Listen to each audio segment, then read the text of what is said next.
एक युवक ने विवाह के 2 साल बाद परदेश जाकर व्यापार करने की इच्छा पिता से कही।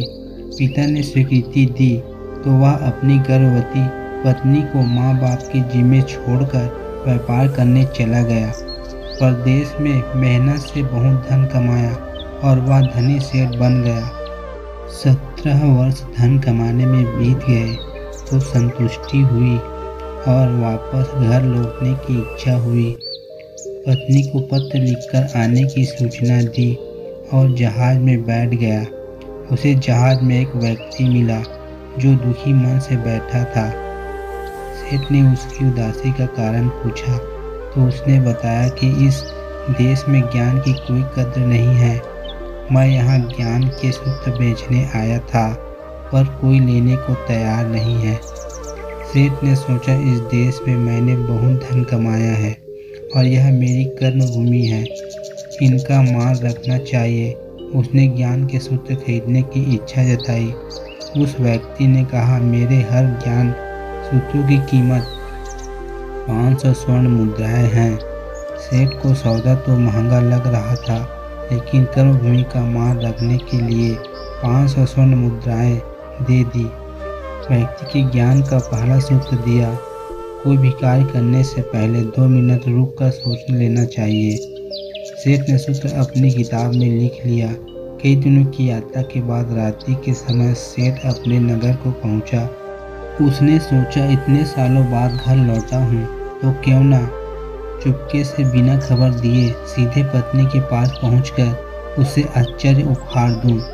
घर के द्वारपालों को मौन रहने का इशारा करके सीधे अपने पत्नी के कक्ष में गया तो वहां का नज़ारा देखकर उसके पांवों के नीचे की जमीन खिसक गई।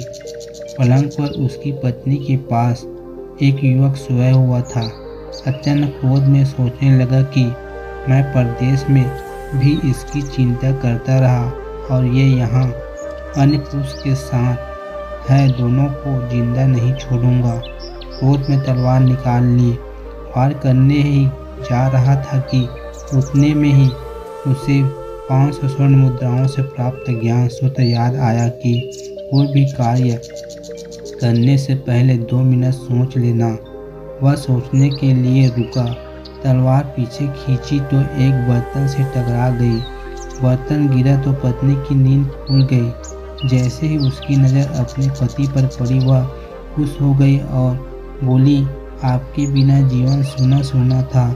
इंतजार में इतने वर्ष कैसे निकाले ये मैं ही जानती हूँ। सेठ तो पलंग पर सोए पुरुष को देखकर कुपित था। पत्नी ने युवक को उठाने के लिए कहा, बेटा जाग, तेरे पिता आए हैं। युवक उठकर जैसे ही पिता को प्रणाम करने झुका, माथे की पगड़ी गिर गई। उसके लंबे बाल बिखर गए। सेठ की पत्नी ने कहा, स्वामी ये आपकी बेटी है। पिता के बिना इसके मौन को कोई आँच न आए, इसलिए मैंने इसे बचपन से ही पुत्र के समान ही पालन पोषण और संस्कार दिए हैं। यह सुनकर सेठ की आंखों से आंसू बह निकले। पत्नी और बेटी को गले लगाकर सोचने लगा कि यदि आज मैंने उस ज्ञान सूत्र को नहीं अपनाया होता तो जल्दबाजी में कितना अनर्थ हो जाता। मेरे ही हाथों मेरा निर्दोष परिवार खत्म हो जाता।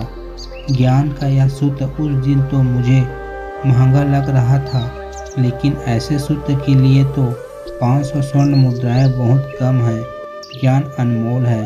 कुछ भी करने से पहले जरा ठहरे और सोचें कि आप जो करने जा रहे हैं क्या वो ठीक है, उसका परिणाम क्या होगा। ऐसा करने से कई गलतियों से बचा जाएगा।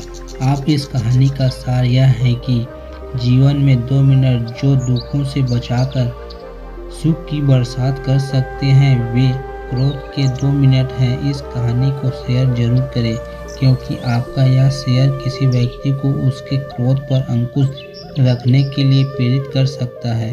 दोस्तों, कहानी पसंद आई हो तो एक लाइक अवश्य करें और चैनल को सब्सक्राइब करें। धन्यवाद।